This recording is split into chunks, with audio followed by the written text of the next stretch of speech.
Olá! Nesse vídeo, eu, Yara e a Amanda iremos explicar os estágios do choque. Primeiramente, o que é choque? O choque é principalmente caracterizado por uma má perfusão tecidual, que pode ocorrer por diversos fatores, como má distribuição sanguínea, perda de volume do sangue e outras disfunções que afetam principalmente o sistema circulatório. Tipos de choque. Esse não é o tema que vai ser aprofundado nesse vídeo, mas entender a causa inicial do choque que caracteriza seu tipo ajuda a entender os mecanismos que levam à resolução ou progressão do mesmo. Choque cardiogênico. É caracterizado por cardiopatias que prejudicam o funcionamento normal do coração, afetando a distribuição sanguínea. O choque hipovolêmico. Perda de volume sanguíneo, que levam à hipotensão e diminuição do débito cardíaco, prejudicando a quantidade de sangue circulante. E choques distributivos, que são classificados em séptico, anafilático e neurogênico, que levam à má distribuição sanguínea por diminuição da resistência vascular e da pressão arterial. Em relação aos mecanismos da má perfusão sanguínea. A má perfusão sanguínea, ela implica numa diminuição do oxigênio disponível para que as células possam produzir o ATP necessário para suas funções vitais. A falta do oxigênio vai fazer com que elas iniciem o metabolismo anaeróbico, ou seja, sem a participação do oxigênio, que vai levar à produção do lactato, que é um produto metabólico ácido que, em grandes quantidades, leva à diminuição do pH do sangue, que ocasionando a chamada acidose metabólica, a chamada acidose metabólica. O estado de acidose diminui a afinidade da hemoglobina com as moléculas de oxigênio, diminuindo ainda mais a concentração dele no organismo. O organismo, ao detectar essas mudanças, ele ativa vários mecanismos compensatórios para tentar reverter o quadro da acidose.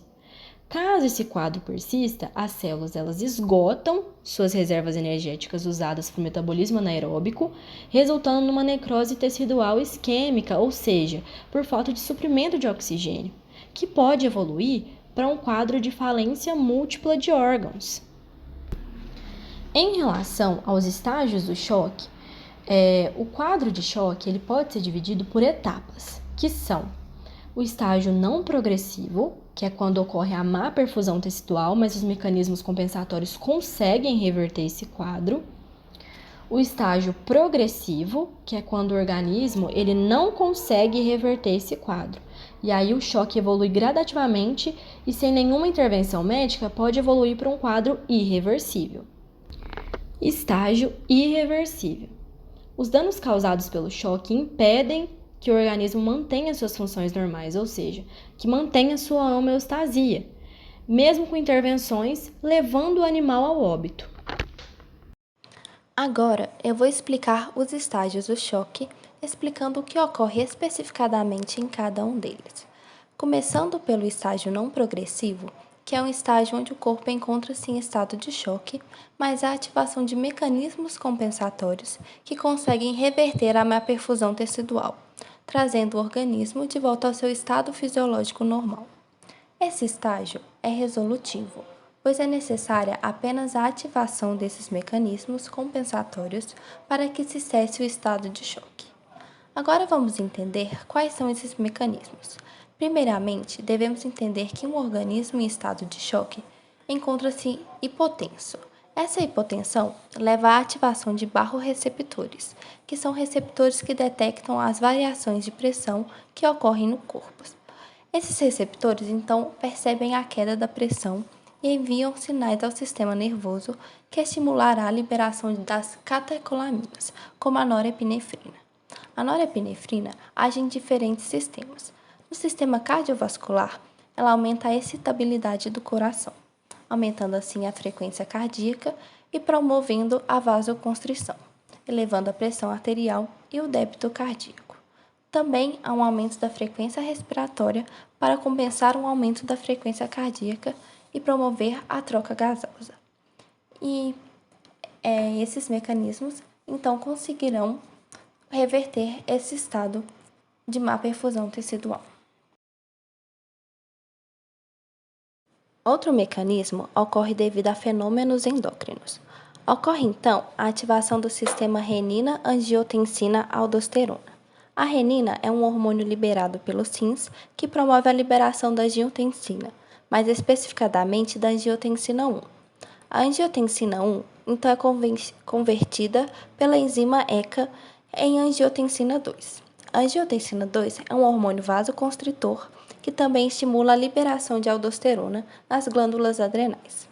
A aldosterona é um hormônio que age nos rins, promovendo a reabsorção de água e sódio. Essa reabsorção faz com que o volume sanguíneo aumente, consequentemente aumentando o retorno venoso, que leva ao aumento do débito cardíaco e da pressão arterial. O ADH, ou vasopressina, é outro hormônio liberado que também tem ação vasoconstritora e também pode promover a reabsorção renal. Agora, vamos entender o estágio progressivo. O estágio progressivo ocorre pois há uma falha na restauração da homeostasia pelos mecanismos compensatórios. Essa fase, para ser revertida, precisa de intervenções médicas, pois o organismo já não é capaz de retornar ao seu normal sozinho. Nessa fase, o baixo suprimento de oxigênio leva a um aumento do metabolismo anaeróbico, levando as células a excretar o lactato, diminuindo o pH sanguíneo e aumentando a acidose, levando às consequências explicadas nos slides anteriores. No organismo, além dos barroreceptores, há quimiorreceptores que detectam as alterações no pH sanguíneo e ajudam na estimulação dos mecanismos compensatórios. Devemos lembrar que a não reversão do estado de choque ou de sua causa inicial leva a uma intensificação desses mecanismos compensatórios e que ao invés de reverter, podem contribuir para a evolução do choque. Então, agora vamos entender o porquê dos mecanismos compensatórios contribuírem para o choque. A ativação simpática, que é um dos mecanismos compensatórios, leva ao aumento da resistência vascular devido à vasoconstrição. E o que seria esse aumento da resistência vascular? O aumento da resistência vascular significa que a pressão que deve ser exercida para manter o fluxo sanguíneo nesses vasos é maior.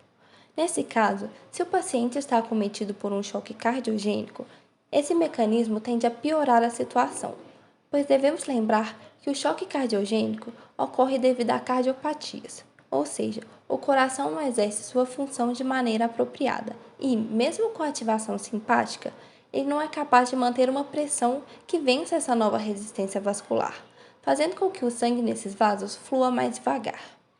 Esse fluxo diminuído leva a um acúmulo sanguíneo, que pode aumentar a pressão hidrostática nos capilares, levando a edemas periféricos nas extremidades ou edemas pulmonares. Essa estase sanguínea também favorece o aparecimento de trombos, devido ao acúmulo de eritrócitos e plaquetas no local. Outro problema que também pode ocorrer devido à ativação simpática é o aumento do consumo de oxigênio, pois o coração começa a demandar mais energia para promover o aumento da frequência dos batimentos. Se o organismo não consegue fazer a troca gasosa, o metabolismo anaeróbico se intensifica e o choque progride mais rapidamente.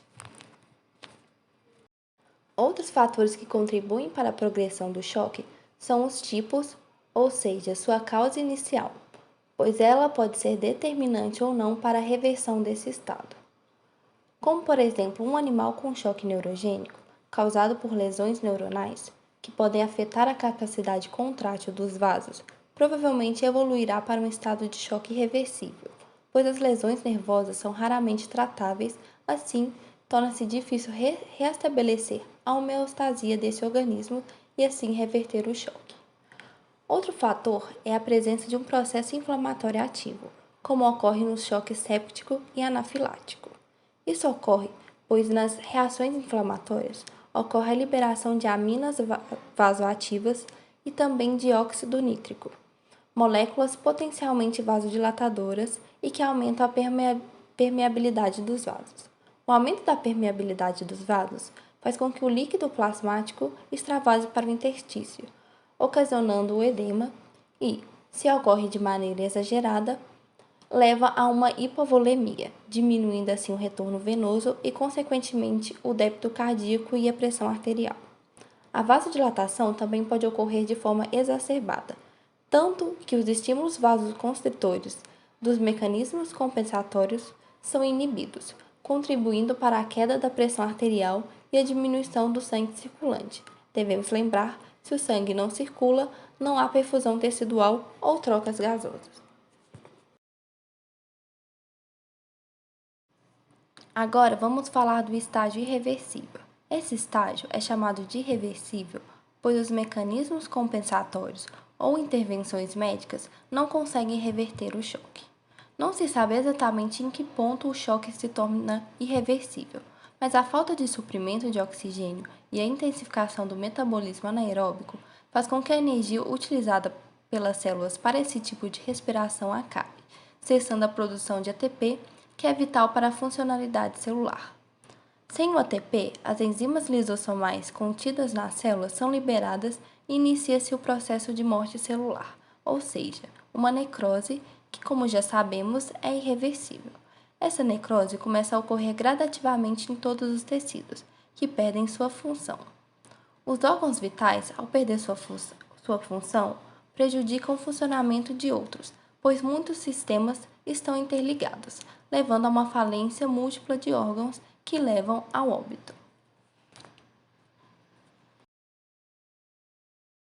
Então, esses foram os estágios do choque e por isso vamos encerrar esse vídeo por aqui. Espero que tenha ficado claro as causas, os tipos e também os mecanismos que podem contribuir ou reverter o estágio do choque. Muito obrigada por assistir.